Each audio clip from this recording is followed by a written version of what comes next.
Hi guys and welcome back to another video. Mayam ngasidi 2x2 portal ne 2x2 portal haragadi kaino haikanda ngasi se February date 2 February date 2 ne buka February se month ke na masing thek matam da 2 oidena ko aduna 2x2 portal se koina lovers portal haraga su khangnai ko ado ngasi gi numit sida adum relationship ka mari laina ba reading tawdoine ado relationship ka mari laina ba reading haraga already relationship ta laibiri bai chilena sing da base tawba ma tawarni aduga single oibiriba chilinaw singi oina karam kanda relationship lakpa yai haibana chingbagi maramda amaga tawarni ko ado ngasigi oina pile choose tawbagi option di leroi adum sigi deck sing se dum loina mak sizinaraga reading se ani thokna di tawdoine single singi ama relationship leibiba singi ama ko ado hoi reading se makhal ani thokna badi khaidok chare but still isana pile oina choose tawbagi option di leroi ba ko ado ahanbada yamna curious oibiriba chilinaw single oibiriba chilinaw singi hana tawarse ko reading sa single oibiriba chilinaw singi oina relationship karam kanda lakpa yai adagi mathang lakadauba relationship tuda isagi partner dugi details kumba khara adum lakani ko so si se letter card se sigi letter card sing se isagi next relationship lakadauba mi do adudo magi kai haini maming gi ahobo initial letter oidoine ba aduna isagi next relationship lakadauba mi do magi maming se kai na hobo yai haibagi maramda hana card che draw tawgi ko vihi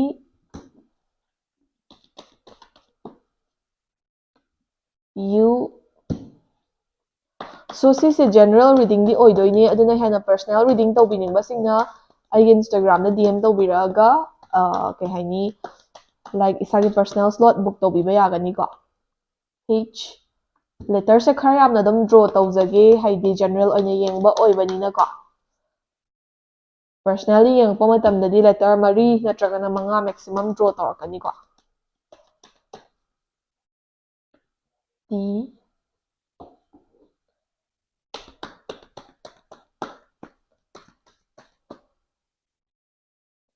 B letter nipan draw tawjarage ko ngasigi reading sigi oina K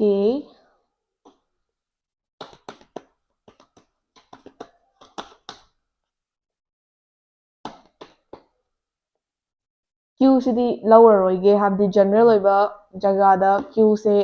pakna thoktabanina ko but hapudi hapke but still lauraroige aduna extra card amaga draw tawkhige G ko so letter sing se hana khangjanmina se next relationship isagi oina next relationship ama lakadauba leire ngasigi general reading se yengbi chilinaw singi oina ko lakadauba next relationship sida isagi partner gi maming se kari kari na hoba yage ha matamda despite of all the odds ko Q na hoba mi adum thengnarapa yai B na hoba oiba yai H na hoba oiba yai G na hoba oiba yai T na hoba oiba yai K na hoba oiba yai V na hoba oiba yai E na hoba oiba yai U na hoba oiba yai ko so isagi next relationship lakadawa partner se sigi letter sing sigi maraktagi amana hoba yabagi high chances or possibilities piyeba ko so si mahana khangjanbiro letter sing se push tawraga haibet yengge har sengbiyo next khoi single singi oina next relationship ama lakadauba leire lakadauba next relationship sida isagi partner gi physical character chahi matang amadi karam kanda thengnarakpa yai haibana jingbagi maramda reading se tawdoini ko ado ai physical character se phangdri phauba ai card se adum kai hani draw tawjage ado nupagi ama nupigi ama draw tawjage ko card se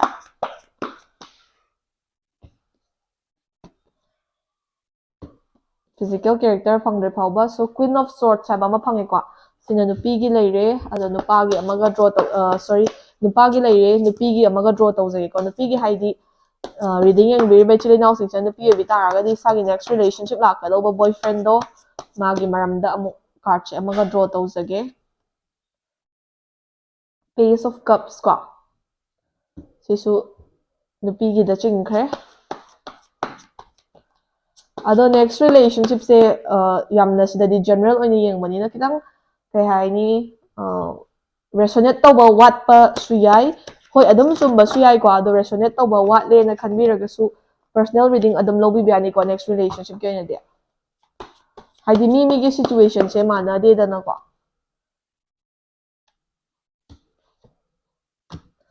physical card ne aina draw tawjaise physical card tholakpa ngai ni ko igese okay Knight of Wands so sumaina physical card se so ani phange next akoi relationship se karam kanda lairakpa yai next relationship amada karam kanda lairakpa yai habagi maramda mu card se draw tawjage Three of Pentacles ko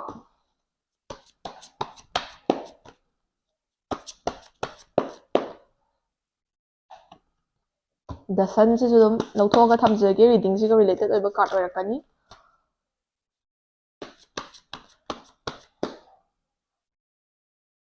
Seven of Cups ko sumaina leire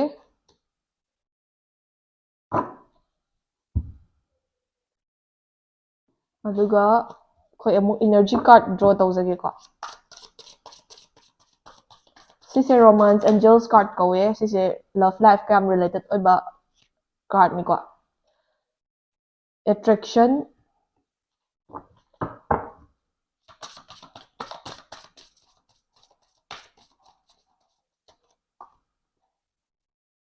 so honeymoon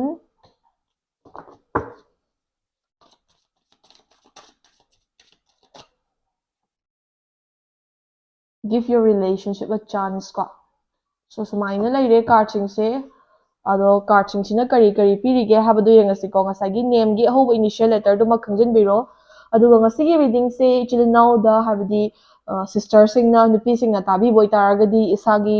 next relationship la kada partner do magi maramda vision se pirakani bako do partner se ani thokna lakpa ya bagi chances lai haidi opportunity ani lakani habna te ko but general reading oi bani na ni se haidi mi amana yengwa matamda isada karamba energy ne hena chanage habda tawraga khanbiyo bako ado mi se option se ani piye first mi se physically well built oiba muscular oiba side range to biya isagi lakada boyfriend se ko aduga chahi matang yun yung pamatamda isadagi chahi ani ahum gumba age gap laina ba haidi isadagi chahi ani ahum gumba senior oiba adagi dum isadagi kitang mature oiba person amo oiba habagi possibilities lai paisa nung sa matik chana thokpa stable oiba settle oiba person amo oiba habagi possibilities lai kuchu kumen yun yung pamatamda kulay kuchu dagi na kitang darker side range to biya ko so first option se sister haidi sister me amna yung bibo itaragadi ngasigi reading se ko isagi lakadoba next relationship se either ma se well built oiba tall oiba muscular oiba side ta oigani well settled oigani stable oigani financially adum independent oiba person amo oigani aduga ma se kuchu kumen gani nga pamatamda kulay kuchu dagi na kitang darker side ta range tawba yai chahi matang gani nga pamatamda isa dagi kitang adum chahi ani ahum gumba age gap laiba yaba adum mari manga phabu age gap laiba yaba possibilities lai ko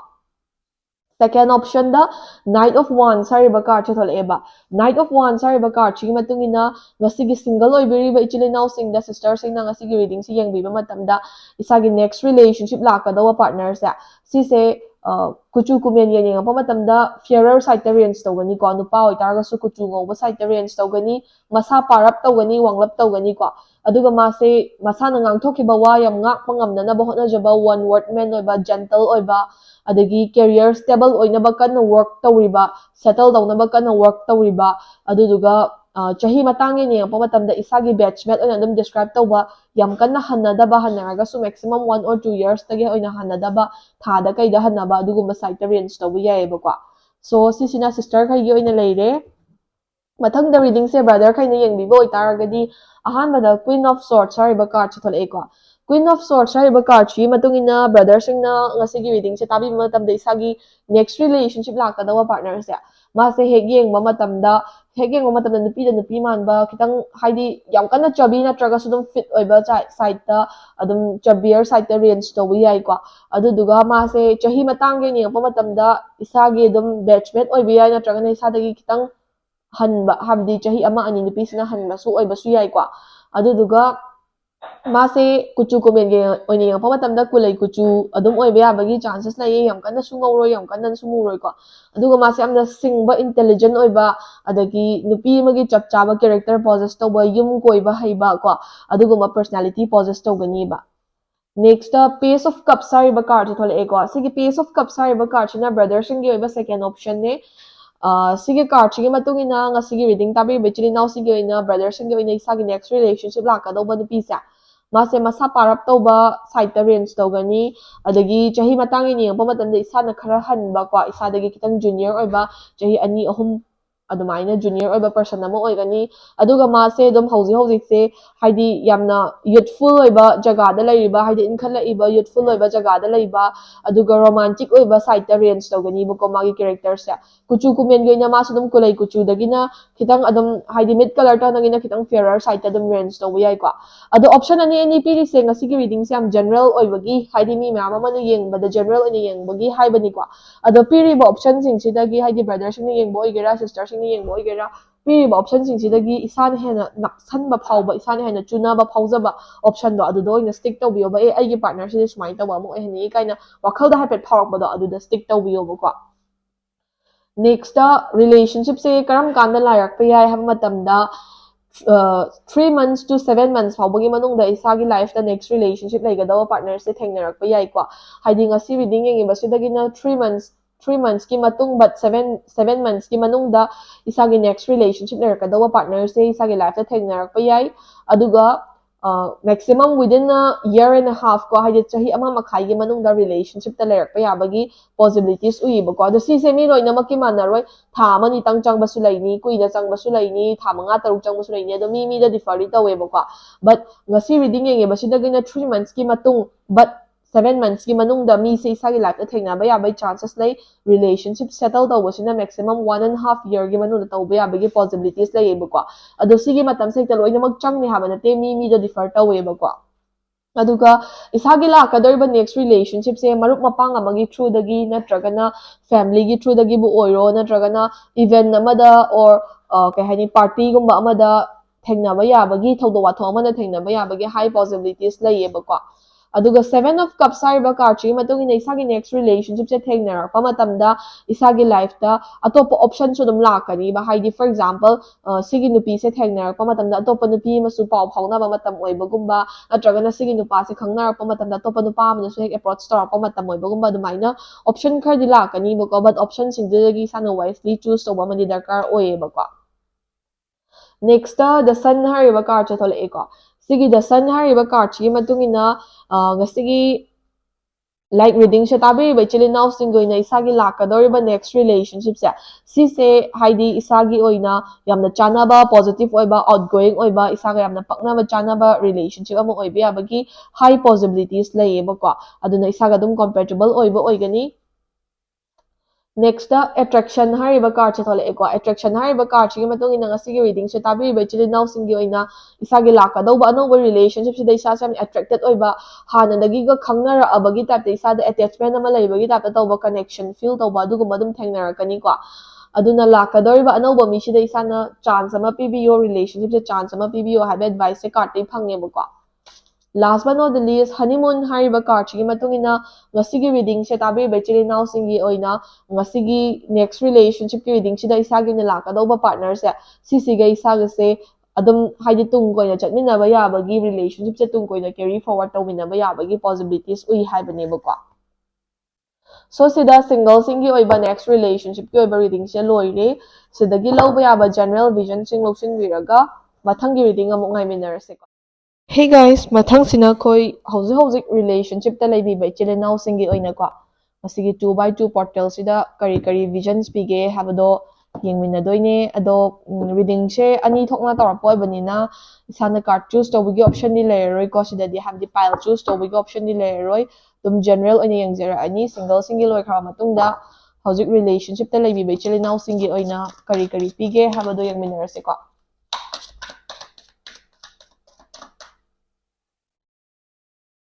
Five of Swords,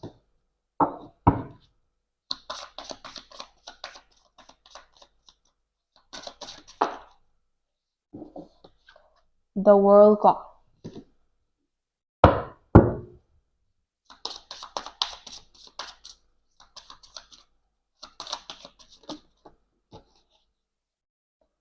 Ten of Cups,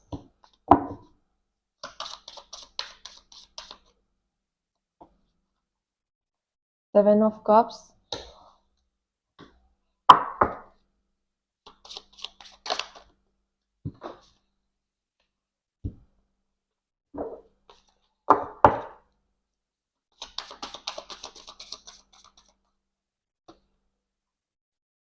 the Hierophant,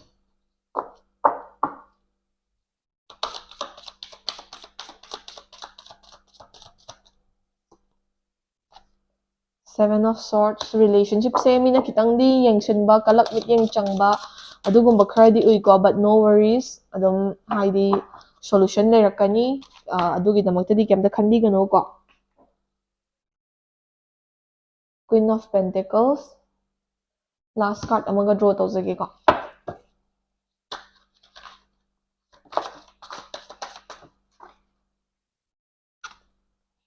Card che shuffle tawbada loin chongthu'e adugi. So 6 of Pentacles ko. Sumaina leire aduga general over reading in aina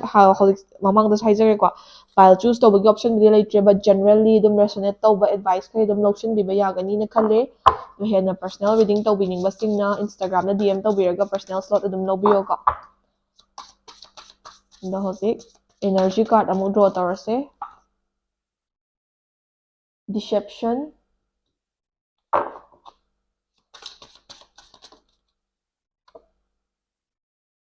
release your ex hay ko. Ex kumba ma involve tawrakadawba male relationship sida either from your side or from your person's side ko. Aduna ex kumba na involve tawraga relationship sida problem kumba kitang layhalakpa yabagi haitare ko. Adugumba mawong khara uba phange.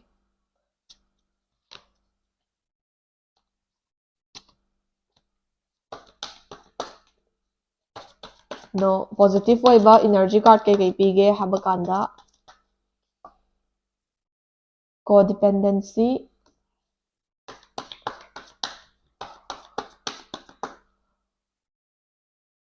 love yourself first,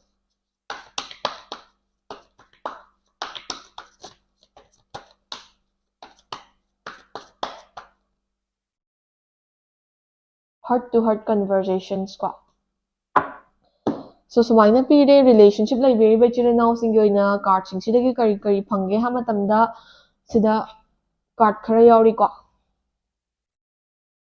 5 of Swords haiba ama, 7 of Swords haiba ama ko. Card ani sina kari describe tawbiri gi ha matamda hauzik relationship library ba chira now singyo ina isagi relationship sida mina kitang kalak khambanbagi yengshinbagumba yaikhai thingaina bo hotnarakpagumba or relationship sigi maramda fattaba wa sandokpagumba or amadana paw ama tamsinba amadana paw ama tamsinba adumaina tawba miyoi khara leibagi mawong taweba ko.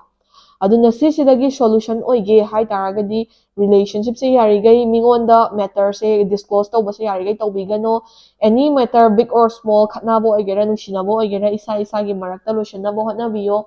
Mingondagi opinion lawba or mingonda wari yam share thokpagumba sigumba se yarigai tawbigano. Kanana devil no kanana afaba no khangba ngamba nate. Mangdadi isagidamota dum afaba ngangbiba saraga tungdadi sabu kainarasanu lapthoknarasanu na kala khambanba yengsinba mi sedum leitaba natteba ko. Aduna mingonda wa yamna share thokpagumba ka hena open thokpagumba sigumba se tawbigano matam khara sorry matam khara loki oina leibiyo haina advice piyeba ko.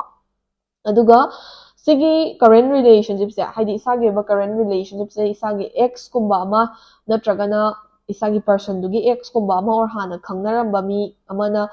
haidi disturb tawrakadawbagi yetlakadawbagi or influence tawrakadawbagi mawong khara uyeba ko.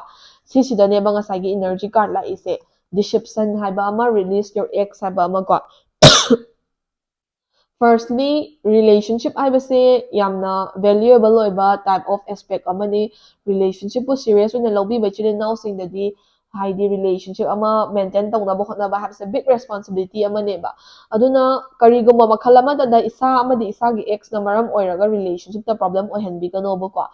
Ex haibase ex ne ex se past ta thambiramo aduga hauzik ex na maram oiraga relationship current relationship ta effect tawba se yam yarigai tawhanbigano natragadi bad karma lakani na haiyeba ko. Aduga ex na maram oiraga hauzik isagi current partner da deceive tawbagumba or haidi wrong doings tawba se yarigai tawdanaba hotnabiyu haiba advice masu phangeba. Aduna ex ke ba involvement se relationship ta yarigai entertain tawdanaba isa amadi isagi partner gi marakta thorough conversation ama tawthokpiyoba ko. Next, 7 of Cups hariba card chatholai ko. 7 of Cups hariba card chi matungina hauzik relationship laibiriba chilinaw singna isagi relationship sida atopa option gi problems haidi anoba option arise tawpa yabagi problem se hoi mayoknarakani haba nate but mayoknarakpa yaeba ado isana khangbigadabase isagi partner dugi side su atopa person yengakpa yabagi option adum tholakani ba isagi side su atopa person yengena khalakpa matamda option adum tholakani ba ko adubu option myam do loinamak ignore tawraga amana amagidamakta firmly stand tawnabadune ba ko true love hairakadoise aduna option se side ani makta lerakpa yai habase isagi partner do isaga se fazna understand tawthokminaraga atopa option jingdo amta yengnadabida amana amagidamakta strongly lepnanaba haidi promises tawnaba yai natragana amana amada thajanaba pinaba yaibako ado relationship habase haidi amana amagidamakta strongly lepnagadabani outer influence yarige changalloidabani habase yam understanding laina maintain tawnaba hotnabiyobako hꯧꯖꯤꯛ ꯍꯧꯖꯤꯛꯃꯛꯀꯤ ꯑꯣꯏꯅ ꯏꯁꯥꯒꯤ ꯄꯥꯔꯠꯅꯔꯒ ꯏꯁꯥꯒꯁꯦ ꯑꯗꯨꯝ ꯌꯥꯝ compatible ꯑꯣꯏ ꯗ world ꯍꯥꯏꯔꯤꯕ ꯀꯥꯔꯠꯁꯤꯒꯤ ꯃꯇꯨꯡ ꯏꯟꯅ relationship ꯍꯥꯏꯕꯁꯦ always bed of Rojesh ꯑꯣꯏꯔꯒ ꯆꯠꯂꯣ ꯍꯥꯏꯕ ꯌꯥꯕ ꯅꯠꯇꯦꯀꯣ ꯅꯦꯒꯦꯇꯤꯚ ꯗꯦꯖ ꯂꯣ ꯃꯣꯃꯦꯟꯠꯁ ꯑꯗꯨꯝ ꯂꯥꯛꯀꯅꯤ ꯑꯗꯨꯒ ꯌꯥꯝ ꯍꯦꯄꯤ ꯑꯣꯏꯕ ꯃꯣꯃꯦꯟꯠꯁ ꯑꯗꯨꯝ ꯂꯥꯛꯀꯅꯤꯕ ꯇꯧꯕꯇꯕꯨ in times of both ups and downs ꯀꯣ ꯍꯥꯏꯗꯤ ꯅꯨꯡꯉꯥꯏ ꯌꯥꯏꯐꯕ ꯃꯇꯝꯗꯁꯨ ꯋꯥꯔꯛꯄ ꯃꯇꯝꯗꯁꯨ ꯑꯃꯅ ꯑꯃꯒꯤꯗꯃꯛꯇ ꯐꯔꯝꯂꯤ ꯁ꯭ꯇꯦꯟ ꯇꯧꯅꯕ ꯉꯝꯕ ꯌꯥꯕ ꯀꯝꯄꯦꯇꯤꯕꯤꯂꯤꯇꯤꯗꯣ ꯏꯁꯥꯒꯤ ꯄꯥꯔꯠꯅꯔꯒ ꯏꯁꯥꯒꯒꯤ ꯃꯔꯛꯇ ꯄꯤꯌꯦ ꯑꯗꯨꯅ ꯀꯝꯄꯦꯇꯤꯕꯤꯂꯤꯇꯤꯒꯤ ꯑꯣꯏꯕ ꯏꯁꯨꯁ ꯂꯩꯇꯦꯕꯀꯣ ꯅꯦꯛꯁꯇ ꯗ ꯍꯦꯔꯣ ꯐꯦꯟ ꯍꯥꯏꯔꯤꯕ ꯀꯥꯔꯠꯁꯤꯒꯤ ꯃꯇꯨꯡ ꯏꯟꯅ ꯏꯁꯥꯒꯤ ꯄꯥꯔꯠꯅꯔ ꯑꯃꯗꯤ ꯏꯁꯥ ꯑꯅꯤꯃꯛꯀꯤ ꯑꯣꯏꯅ ꯍꯟꯗꯛꯀꯤ ꯆꯍꯤꯁꯤꯗ ꯑꯗꯨꯝ ꯉꯁꯤꯒꯤ 2x2 ꯄꯣꯔꯇꯦꯜꯁꯤꯒꯤ ꯃꯇꯨꯡ ꯏꯟꯅ ꯍꯟꯗꯛꯀꯤ ꯆꯍꯤꯁꯤꯗ ꯑꯗꯨꯝ ꯀꯦꯔꯤꯌꯔꯒꯨꯝꯕꯒꯤꯁꯨ ꯁꯦꯇꯜꯃꯦꯟ ꯐꯪꯕ ꯌꯥꯕꯒꯤ ꯄꯣꯁꯤꯕꯤꯂꯤꯇꯤꯁ ꯄꯤꯌꯦ ꯑꯗꯨꯅ ꯀꯦꯔꯤꯌꯔꯒꯨꯝꯕꯗꯁꯨ ꯐꯖꯅ ꯑꯃꯅ ꯑꯃ ꯁꯞꯄꯣꯔꯠ ꯇꯧꯔꯒ ꯀꯟꯅ ꯍꯣꯠꯅꯕꯤꯌꯣ ꯑꯗꯨꯗꯨꯒ ꯀꯦꯔꯤꯌꯔ ꯈꯛꯀꯤ ꯅꯠꯇꯅ ꯔꯤꯂꯦꯁꯟꯁꯤꯞꯁꯦ ꯐꯦꯃꯤꯂꯤ ꯑꯅꯤꯃꯛꯀꯤ ꯁꯥꯏꯗꯇꯒꯤꯁꯨ ꯑꯦꯄ꯭ꯔꯨꯚꯦꯜꯒꯨꯝꯕ ꯐꯪꯉꯒ ꯌꯥꯝ ꯁ꯭ꯇꯦꯕꯜ ꯑꯦꯟ ꯁꯦꯇꯜ ꯑꯣꯏꯕ ꯔꯤꯂꯦꯁꯟꯁꯤꯞ ꯑꯃ ꯑꯣꯏꯅ ꯆꯠꯃꯤꯟꯅꯕ ꯌꯥꯕꯒꯤ ꯆꯥꯟꯁꯦꯁ ꯑꯗꯨꯝ ꯎꯏꯌꯦꯕꯀꯣ Next, the Six of Pentacles hariba card a Six of Pentacles hariba card in a relationship say henna afaba oina chatnanaba henna haidi strong side ta chatnanaba kai tawbe ha matamda isana thadarakpa effort to isagi partner sina yam phajana reciprocate tawrakpa darkar oi aduga isagi partner na thadarakpa effort to isana phajana appreciate tawraga chapmana na return piba darkar oi boko relationship habase amana hena nushirdi amaduna adum laithoknabane aduduna relationship sida effort se yarigai balance oina stable oina maintain tawraga chatnanaba hotnabiyobako next isagi current lairiba hauji currently chatliba relationship se fazna stable oina long term oina chatpa yabagi visions piyebako aduna isagi partner ga isaga gi marakta yamna dum close oiba relationship maintain tawba yai yam understanding laina chatminaba yai adagi financial gi ba career gi ba wa ma ma ta thok tashin tawnaraga yam supportive oina chatminaba yaba relationship ama oirakani bako last but not the least hoi card na hekta thungnagani thungnaroi chap chabadi haiba ngamde but still 10 of cups hariba card chi matung ina isagi hauji currently ongoing chatliba relationship se isaga compatible oiba chanaba relationship ama oi hoi marakta negative influence pina yengshenba kalakpa adagi third person changnaba hotnarakpa aduguma khara laktaraga isa na phajna understanding laina control tawraga relationship se yam maturely handle tawraga chatpa ngam taragadi yamna adum bright future da tung koina changseminaba yabagi chances se uyebako